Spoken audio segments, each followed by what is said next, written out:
વાહ ભાઈ વાહ, જુઓ આ છે દેશના ભાવિ વડાપ્રધાન શ્રી રાહુલ ગાંધીજી. પહેલા આ વિડિયો ક્લિપ જુઓ, પછી હું કહીશ કે હું તેમને એટલે કે રાહુલ ગાંધીજીને દેશના ભાવિ વડાપ્રધાન કેમ કહી રહ્યું છું.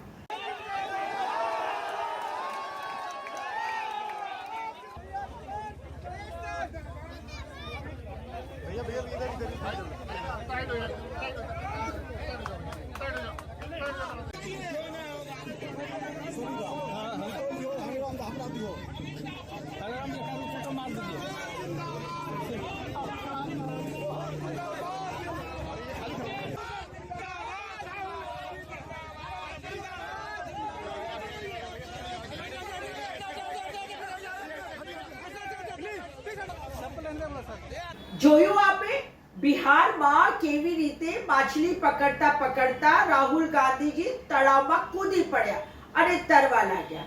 આ ગામડાનું એક સામાન્ય તળાવ જ્યાં ભેંસો નહાતી પણ હોય, લોકો કપડાં પણ ધોતા હોય, પશુ પંખીઓ પાણી પણ પીતા હોય, માછલીઓ પણ તરતી હોય. એક સામાન્ય તળાવ.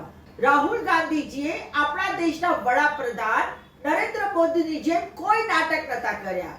આપણે તો યાદ જ છે ને કે કેવું છઠના દિવસે નરેન્દ્ર મોદીએ યમુના નદીના તટે પોતાના માટે એક અલગ બિસ્લરી વોટરથી કુંડ બનાવડાવ્યું અને તેમાં ડૂબકી મારવાના નાટકો કરવાના જ હતા કે તેમની પોલપટ્ટી ખુલી ગઈ, એટલે પછી તેઓએ આ નાટકનું કાર્યક્રમ મોકૂફ કરી દીધું. હવે હું રાહુલ ગાંધીજીને દેશના વડાપ્રધાન કેમ કહી રહી છું?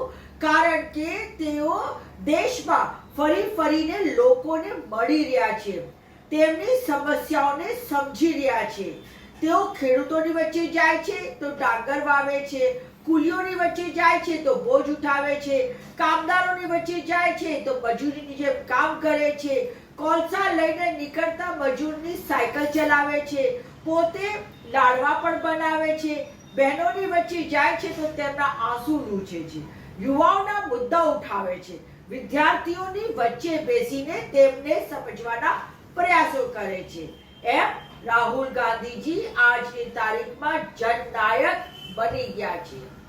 તેઓ દેશની સમસ્યા સમજીને વડાપ્રધાન બન્યા પછી દેશને ખરેખર વિકાસના પંથે લઈ જવાની તૈયારી કરી રહ્યા છે. દેશમાંથી બેરોજગારી દૂર થાય, દેશમાંથી મોંઘવારી દૂર થાય, દેશમાં યુવાઓને પોતાનું ભવિષ્ય મળે એવી બધી તૈયારીઓ કરી રહ્યા છે. એટલે જ તો હું રાહુલ ગાંધીજીને દેશના વડાપ્રધાન કહી રહી છું.